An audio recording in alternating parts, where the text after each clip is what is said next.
André, hva er det du spiser? Pepperoni. Pepperoni. Salsa shit. Sticks med. Vet du hva han fikk det fra? Et hode. Men du skulle ikke ha betalt for det og vise meg kosa da. Men det er jo kort da. Fant du ut hvilket nummer jeg la på? Hæ? Fant du ut hvilket nummer hun la på? Hun da? Ja. Nei, vi var ikke på hotellet der.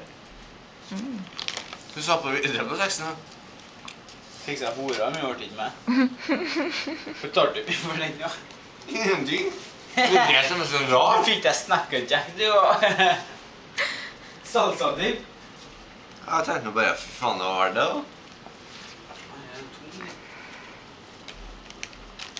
Jeg skal ha sånn snackerjack da. Her var jævlig godt, altså. Det er knall, ass. Du kan bare legge ut her lall når er naken. Ja.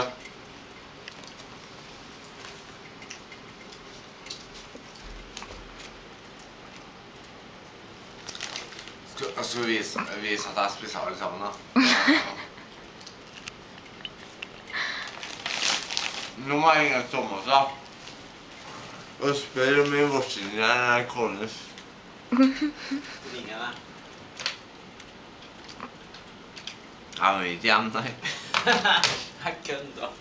Nei, shit! Uff, jeg